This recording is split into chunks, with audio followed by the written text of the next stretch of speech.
कांग्रेस के एक परिवार ने संविधान को चोट पहुंचाने में कोई कोर कसर नहीं छोड़ी है।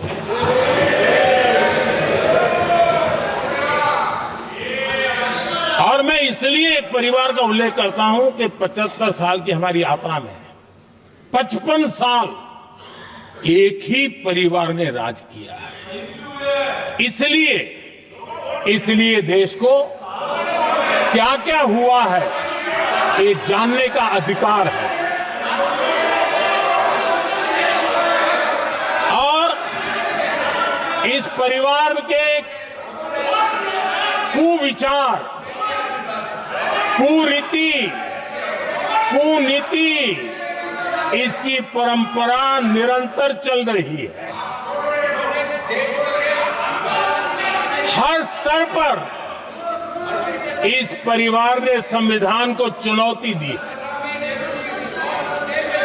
आदरणीय सभापति जी, 1947 टू 1952 इस देश में इलेक्टेड गवर्नमेंट नहीं थी। एक अस्थाई व्यवस्था थी, एक सिलेक्टेड सरकार थी और चुनाव नहीं हुए थे। और जब तक चुनाव न हो तब तक एक इंटरिम व्यवस्था के रूप में कोई खाका खड़ा करना चाहिए, किया गया था। 1952 के पहले राज्यसभा का भी गठन नहीं हुआ था। राज्यों में भी कोई चुनाव नहीं थे, जनता का कोई आदेश नहीं था। उसके बावजूद भी, और अभी तो संविधान निर्माताओं ने इतना मंथन करके संविधान बनाया था। 1951 में जबकि चुनी हुई सरकार नहीं थी, उन्होंने ऑर्डिनेंस करके संविधान को बदला और किया क्या? अभिव्यक्ति की आजादी पर हमला कर दिया गया।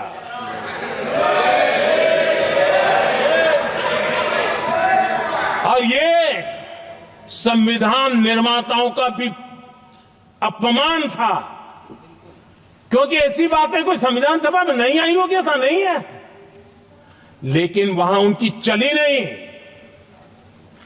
तो बाद में जैसे ही मौका मिला उन्होंने अभिव्यक्ति की आजादी को, उस पर उन्होंने हथौड़ा मार दिया। और ये संविधान निर्माताओं का घोर अपमान है। अपने मन की चीजें जो संविधान सभा के अंदर नहीं करवा पाए, उन्होंने पिछले दरवाजे से किया, और वो भी चुनी हुई सरकार के वो प्रधानमंत्री नहीं थे, उन्होंने पाप किया था। इतना ही नहीं, आदरणीय सभापति जी, उसी दौरान उस समय के प्रधानमंत्री पंडित नेहरू जी ने मुख्यमंत्रियों को एक चिट्ठी लिखी थी। उस चिट्ठी में उन्होंने लिखा था, नेहरू जी लिखते हैं, अगर संविधान हमारे, आगे नेहरू जी लिखते हैं, अगर संविधान हमारे रास्ते के बीच में आ जाए, ये नेहरू जी लिख रहे हैं, अगर संविधान हमारे रास्ते के बीच में आ जाए, आगे नेहरू जी कह रहे हैं, तो हर हाल में संविधान में परिवर्तन करना चाहिए। ये नेहरू जी ने मुख्यमंत्रियों को चिट्ठी लिखी।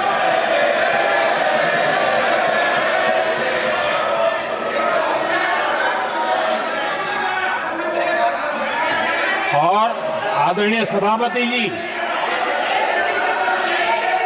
ये भी देखिए, 1951 में ये पाप किया गया, लेकिन देश चुप नहीं था। उस समय राष्ट्रपति डॉक्टर राजेंद्र प्रसाद जी ने चेताया ये गलत हो रहा है। उस समय स्पीकर पद पर बैठे हुए हमारे स्पीकर महोदय ने भी पंडित जी को कहा गलत कर रहे हो। इतना ही नहीं, आचार्य कृपलानी जी, जयप्रकाश नारायण जैसे महान कांग्रेसी लोगों ने भी पंडित नेहरू ने कहा कि ये रोको, लेकिन पंडित जी का अपना संविधान चलता था और इसलिए उन्होंने इतने वरिष्ठ महानुभावों की सलाह मानी नहीं और उसे भी उन्होंने दरकिनार कर दिया। और आदरणीय सभापति जी, ये संविधान संशोधन करने का ऐसा खून कांग्रेस के मुंह लग गया कि समय समय पर वो संविधान का शिकार करती रही। ये खून मुंह पे लग गया। इतना ही नहीं, संविधान के स्पिरिट को लहू लहान करती रही। आदरणीय सभापति जी, करीब 6 दशक में 75 बार संविधान बदला गया।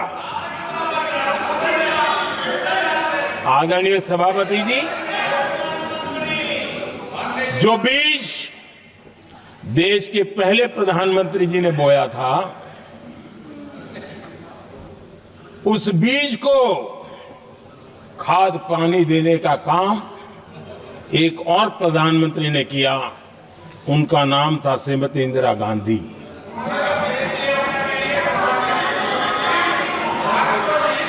जो पाप पहले प्रधानमंत्री करके गए और जो खून लग गया था 1971 में, सुप्रीम कोर्ट का एक फैसला आया था। उस सुप्रीम कोर्ट के फैसले को संविधान बदल करके पलट दिया गया और 71 में यह संविधान संशोधन किया गया था। और क्या था, उन्होंने हमारे देश की अदालत के पंख काट दिए थे और यहां पर तो किया था कि संसद संविधान के किसी भी आर्टिकल में जो मर्जी पड़े वो कर सकती है और अदालत उसकी तरफ देख भी नहीं सकती है। अदालत के सारे अधिकारों को छीन लिया गया था। ये पाप 1971 में उस समय की प्रधानमंत्री श्रीमती इंदिरा गांधी ने किया था।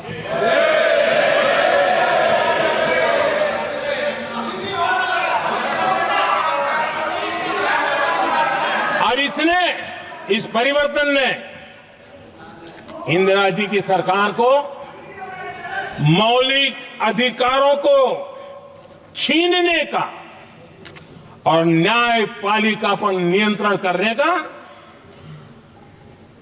अधिकार दिया, सक्षम बना दिया था। आदरणीय सभापति जी,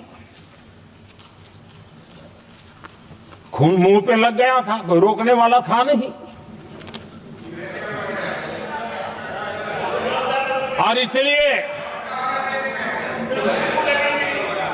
जब इंदिरा जी के चुनाव को गैर रीति के कारण, असंवैधानिक तरीके से चुनाव लड़ने के कारण अदालत ने उनके चुनाव को खारिज कर दिया और उनको एमपी पद छोड़ने की नौबत आई,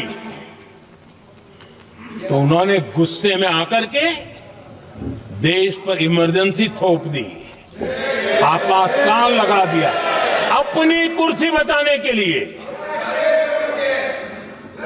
और उसके बाद इतना ही नहीं, उन्होंने इमरजेंसी तो लगाई, संविधान का दुरुपयोग तो किया ही किया, भारत के लोकतंत्र का गला तो घोट ही दिया। लेकिन 1975 में 39वां संशोधन किया और उसमें उन्होंने क्या किया?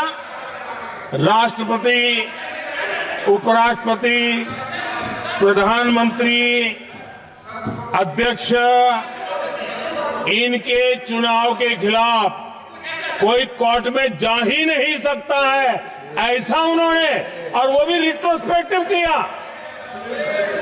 आगे के लिए नहीं, पीछे का भी, अपने पापों का भी उन्होंने। और आदरणीय सभापति जी, मैं संविधान की बात कर रहा हूं, मैं संविधान के आगे पीछे कुछ नहीं बोल रहा हूं।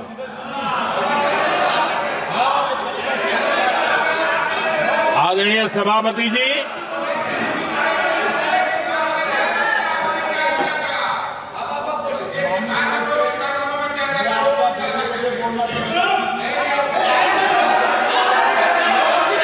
आदरणीय सभापति जी,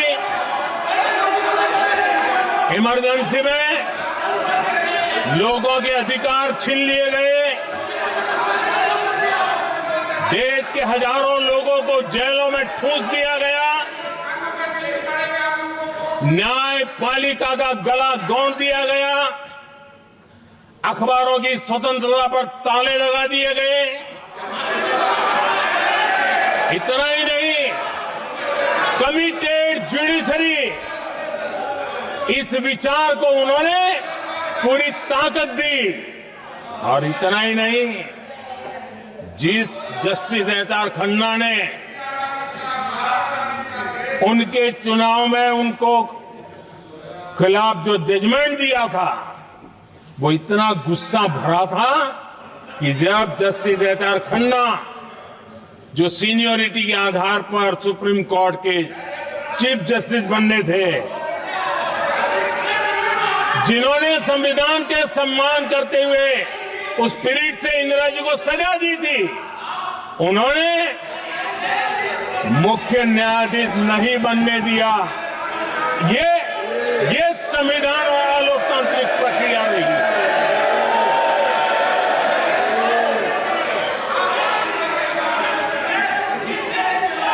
आदरणीय सभापति जी, यहां भी ऐसे कई दल बैठे हैं जिनके मुखिया भी सारे जेल में हुआ करते थे। ये इनकी मजबूरी है कि वहां जाके बैठे हैं, उनको भी जेलों में ठूस दिया गया था। आदरणीय सभापति जी, देश पर जुल्म तांडव चल रहा था, निर्दोष लोगों को जेलों में ठूस दिया जाता था, लाठियां बरताई जाती थी, कई लोग जेलों में मौत के शरण हो गए थे, और एक निर्दयी सरकार संविधान को चूर चूर करती रही थी।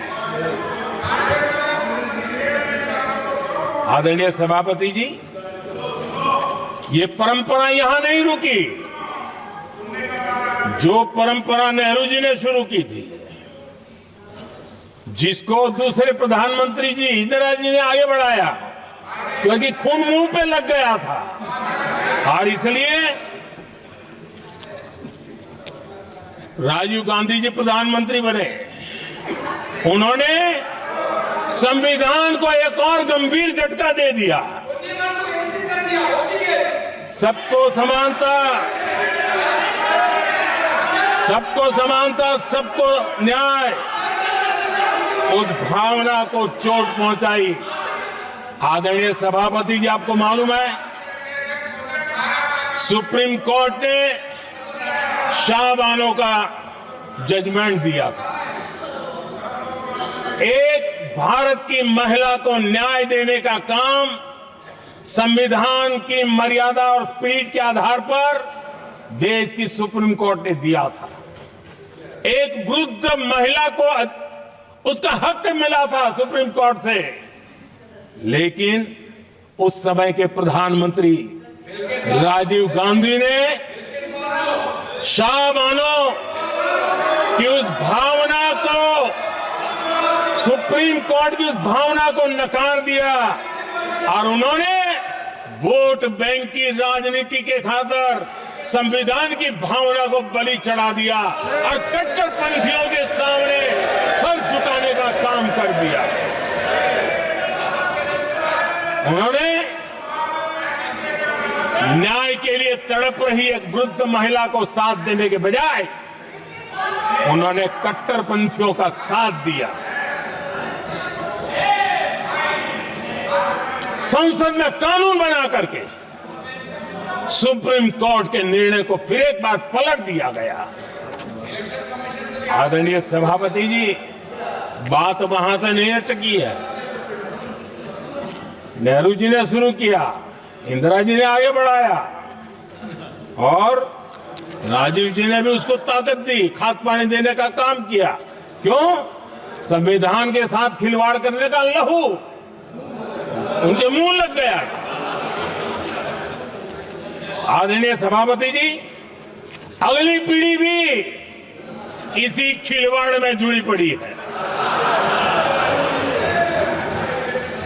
एक किताब को मैं कोट कर रहा हूं। उस किताब में जो लिखा गया है और उसमें प्रधानमंत्री उस समय के मेरे पहले जो प्रधानमंत्री थे उनको कोट किया है। उन्होंने कहा है, मुझे यह स्वीकार करना होगा कि पार्टी अध्यक्ष सत्ता का केंद्र है। ये मनमोहन सिंह जी ने कहा है, जो किताब में लिखा गया है। मुझे यह स्वीकार करना होगा कि पार्टी अध्यक्ष सत्ता का केंद्र है। सरकार पार्टी के प्रति जवाबदेह है। इतिहास में पहली बार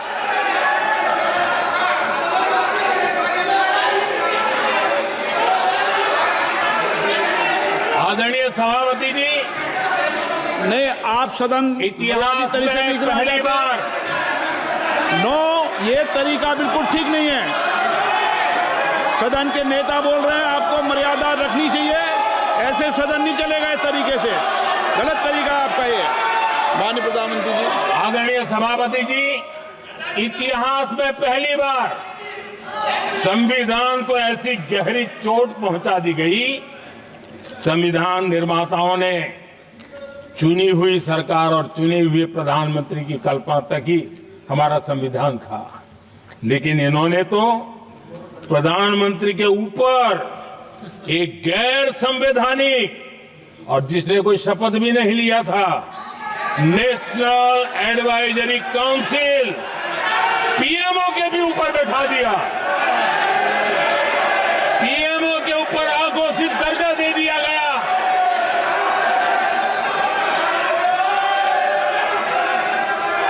आदरणीय सभापति जी, इतना ही नहीं, और एक पीढ़ी आगे चले और उस पीढ़ी ने क्या किया?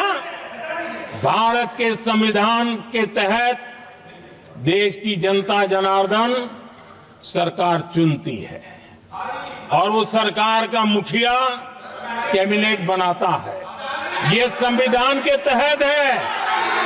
इस कैबिनेट ने जो निर्णय किया, संविधान का अपमान करने वाले अहंकार से भरे लोगों ने पत्रकारों के सामने कैबिनेट के निर्णय को फाड़ दिया। संविधान को हर मौके पर संविधान के साथ खिलवाड़ करना, संविधान को न मानना, ये जिनकी आदत हो गई थी। और दुर्भाग्य देखिए, एक अहंकारी व्यक्ति कैबिनेट के निर्णय को फाड़ दे और कैबिनेट अपना फैसला बदल दे। ये कौन सी व्यवस्था है?